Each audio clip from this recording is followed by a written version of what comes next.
Here I've got the new-ish form from Sequential. It came out a few months ago, and at a cursory glance, it does resemble the Prophet 5. It's got the 2 oscillators, it's got the polymod section, filter envelope, amp envelope. And then Sequential went and brought out a Pro-One patch bank for it. And of course, the Pro-One is a single voice of a Prophet 5. It's got a slightly different gain structure in there. I think it drives the filter a little bit harder, so people say. But taking a look at the Pro-One, yes, it's very, very similar to the Form, of course it would be. So just running through the 2 of them very quickly, Oscillator A, Oscillator B, we've got a saw, pulse, we've got a saw, we've got a pulse, we've got sync, we've got 5-octave range, we've got a 4-octave range plus a frequency. So you can see as I go through this, I don't want to go through absolutely every single function on it, but the mixer, we've got Oscillator A, Oscillator B, and noise, A, B, and noise, plus we've got this feed bank on here. With the filter, we've got 4 parameters, envelope amount, cutoff, resonance, and key track. Same as there, ADSR, ADSR, ADSR on the amp, ADSR on the amp.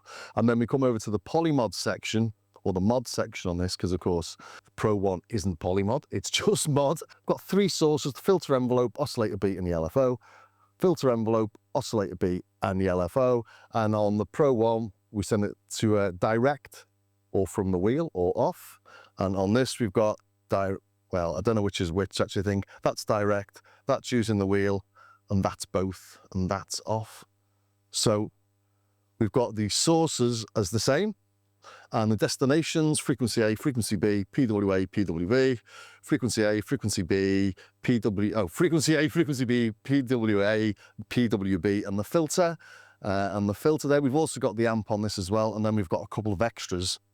But basically, you've got all the Pro-One essentials covered. Looking at Oscillator 2 or Oscillator B, we've got 3 shapes. We've got the 3 shapes on this, triangle, saw, and pulse. You only got the saw and the pulse on A. And then we have these couple of switches here. We've got low frequency.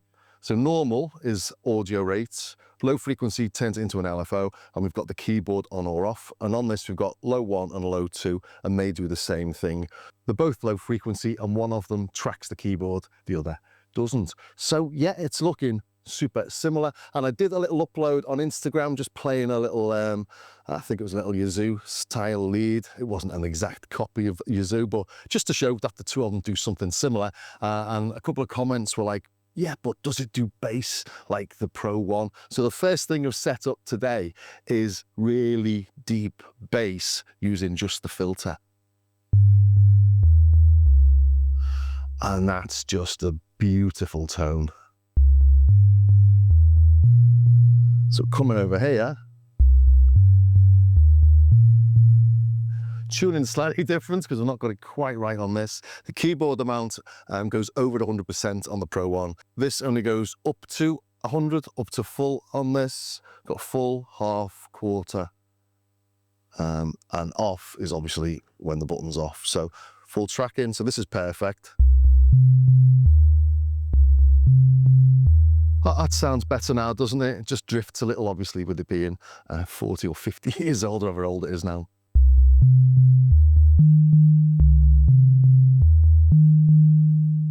So does it do that really low bassy rumble? I think we can say yes. And they've got different filters on these, I think. I've not actually checked the spec. Someone said one's a SEM and one's SSI. SEM being the original. So let's see if I knock that down any further, how far we can go.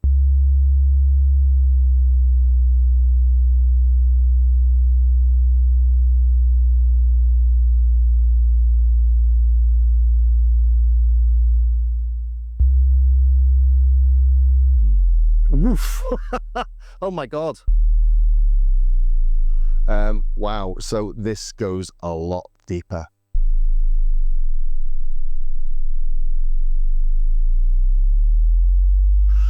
That's quite phenomenal. I've got the IK Multimedia I Loud sub on in here, and that's rattling that.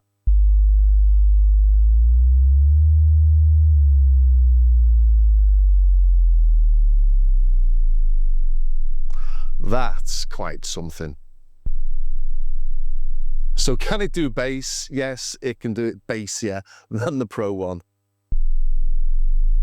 You'll definitely need headphones or big speakers to hear this down there. Wow. And while we're doing this with the filter, I'll just whack it up. I'll just try and, in fact, I'll put Oscillator A on sawtooth.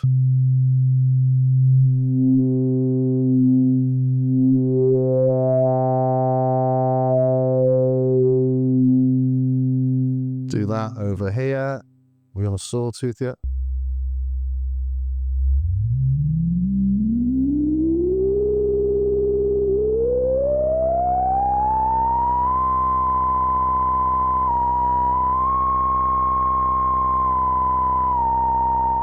Trying to tune that. This isn't quite as resonant, is it?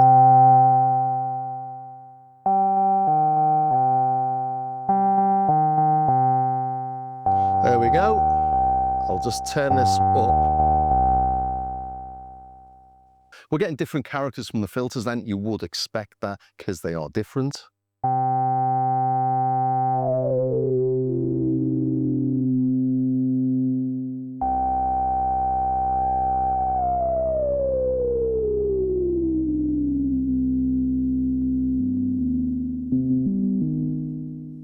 It's not going to be exactly the same, is it? It's not intended to be a clone, different filters, different sonic qualities. But to me, a lot of the character of a synth isn't just in its tone, it's in how you approach making those sounds. So for example, the mod section on this was a bit of a revelation in its time. It's really easy to do FM using Oscillator B, for example, and you've got just as easy access over here. So for me, it's more about, can we do similar tones? Can we do all that Pro-One style stuff?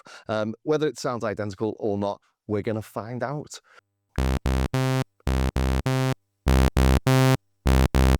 It's a bit louder, this one, isn't it? Let's try and knock them to the same level.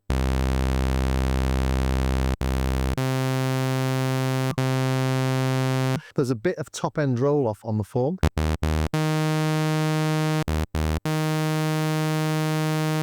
And you can hear it if you listen carefully, but it's not something that really jumps out at me. Let's try the pulse.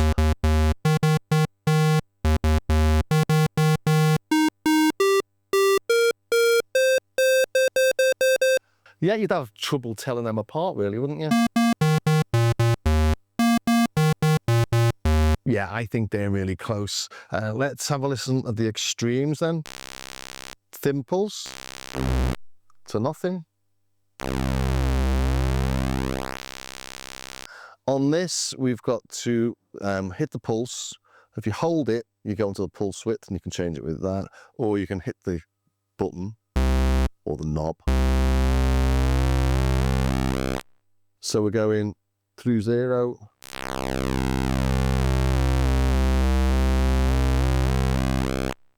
Yeah, so we go through 0 in both directions with this. So if you want this to act like a Pro-One, don't go past 60. That's minus 60, I should say. Don't modulate past that if you can help it, if you want to stick to Pro-One territory. And then finally, we've got the triangle down here. Let's turn that up.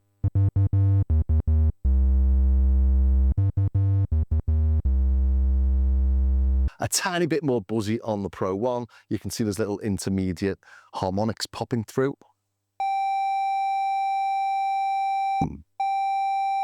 Bit smoother on the form.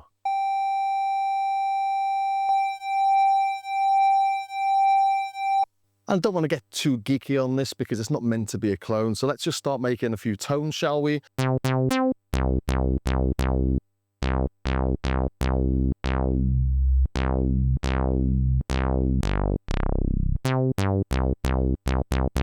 Could spend hours getting these exactly the same, but what I really want to feel is, does it have the punch?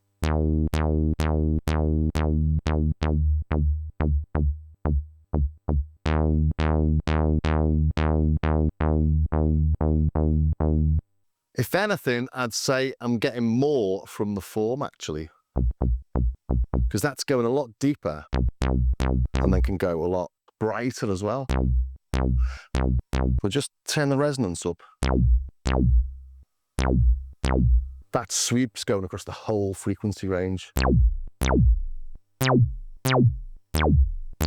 And that means you get those really deep resonances when the cutoff drops really low.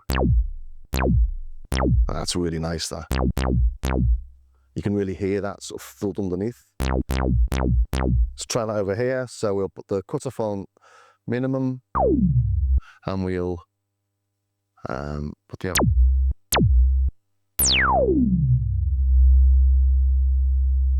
Again, this is getting stuck around 50 hertz, isn't it? Whereas this one doesn't give a stuff. There you go.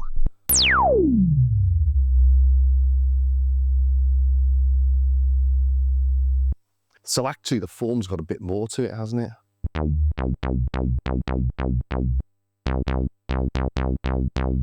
Yeah, I feel like I'm getting more power from the form, to be honest.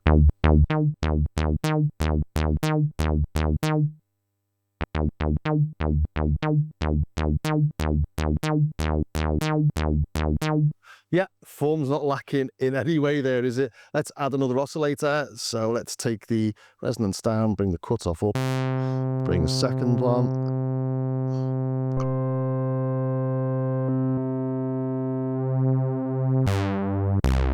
Let's take the end off from out.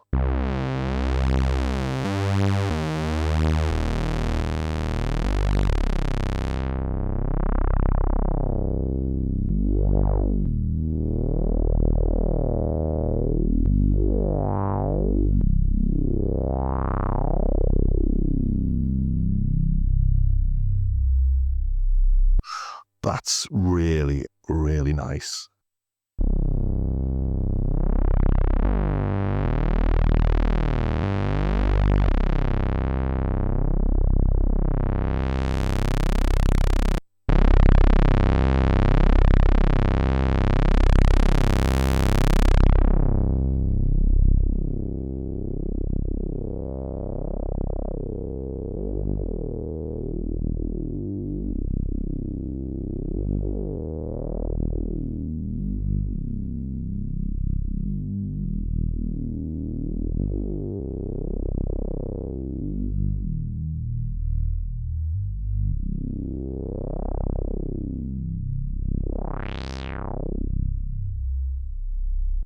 All sorts of things are rattling in this room.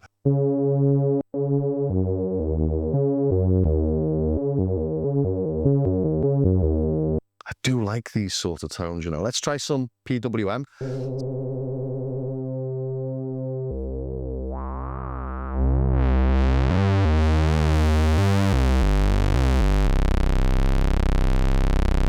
That's why people love the Pro-One.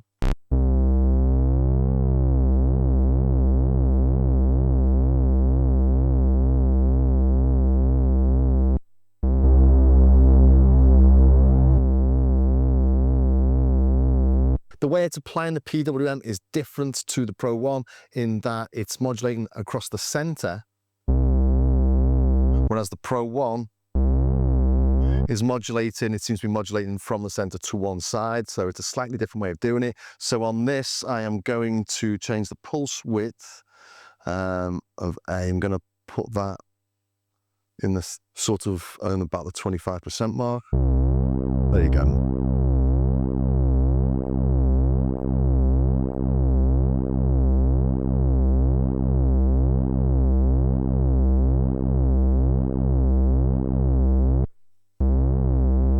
Yeah, that works much better.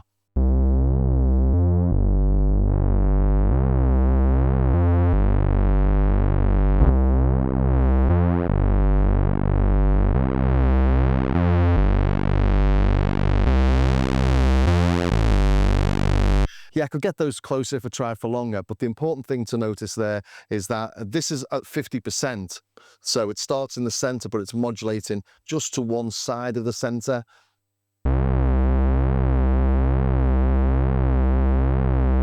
Or at least the modulation's not going from the center equidistant, it's sort of slightly off center, whereas this is perfectly centered.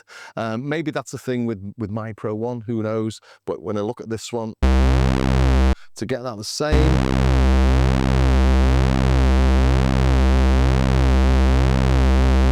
So that's not modulating equal amounts across the center. I've knocked the central point off. So I've done that by putting the pulse width at -13.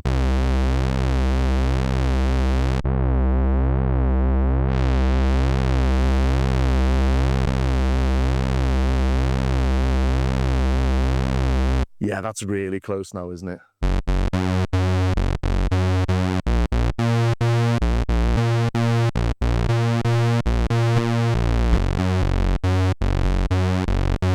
Yeah, I'm happy with that. Maybe let's add an oscillator on top.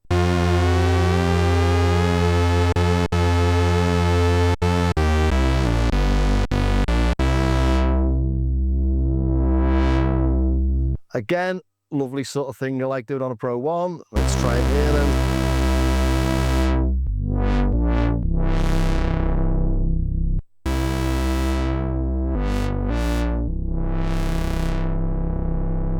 Yeah, I'm loving this, you know. I think it's really good, isn't it?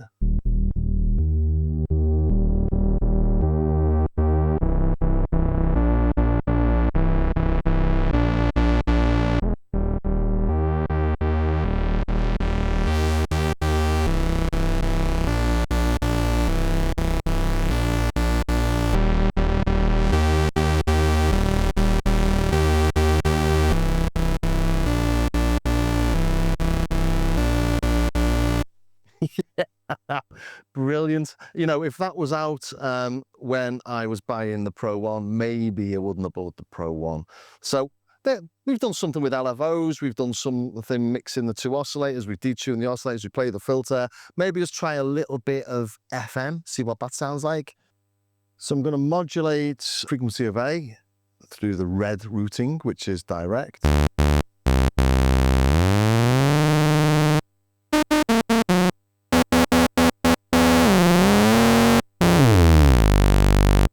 Just double check the amount.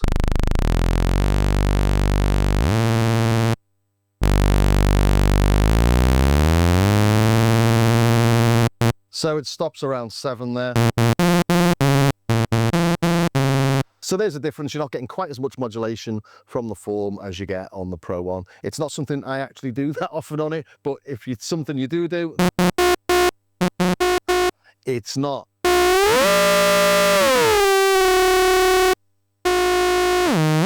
So there you go, found the difference. Next up then, sync. So to set up sync on this one, the sync on there, we need oscillator 1 to be above oscillator 2. So let's do something like that. Let's modulate oscillator A frequency using the filter envelope. So the filter envelope, we want something like that. We want this direct amount to oscillator A. Whoops, it's setting that down as well. There you go.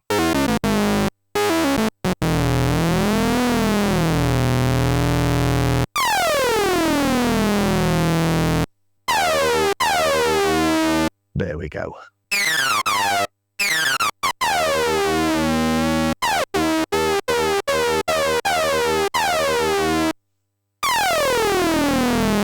We're getting a bit more modulation from the Pro-One. If I listen to it without the sync on,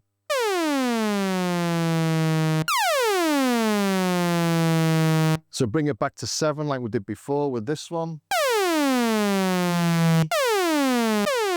Overall, then we're getting more modulation on the Pro-One than we get on the Fourm through the mod section. The Fourm's given us about 70% of what we get on the Pro-One. And I might well get strung up by some folks if I don't look at the envelopes on this. So that's at 0 decay.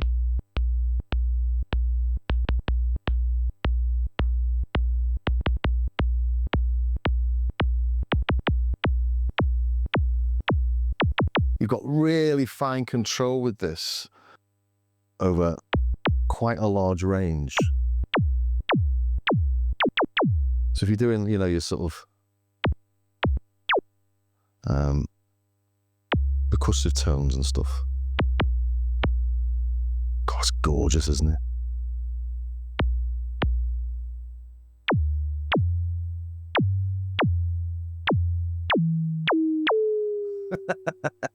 That's interesting, obviously, because the envelope's not resetting yet. So I'll try that with this. Not something I've noticed before.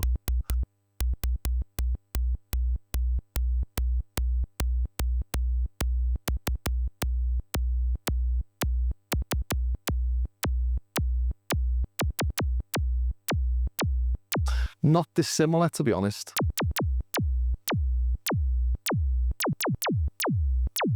Doesn't feel like you've got quite as much resolution there, but maybe you do. It's always hard to tell with these things. So let's add some release.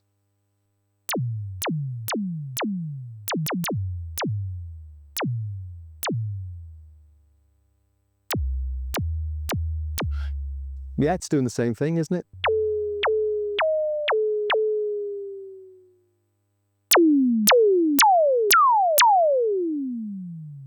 I think it's easier to get more control on the Pro-One. Maybe that's because it's got the big knobs. It's only when you're recreating a tone you can really notice it.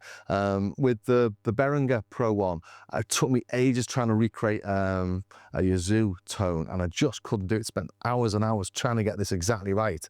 Got the Pro-One out and it just did it like that. And this is feeling much more like the Pro-One from that perspective. There's no definite gaps between the decay. Sometimes if something has low resolution in there, you go from one decay to another decay and you can't quite replicate a track or a tone because you can't get those sort of mid decays, as it were, those.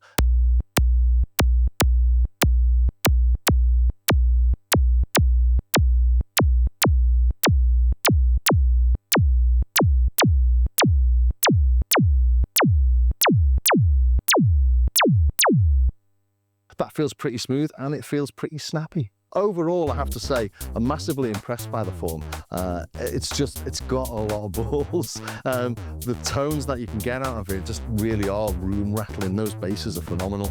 The only big difference, I guess, is the PWM. Just if you're going to do that, just knock your PWM or your pulse width to -13 before you add your modulation.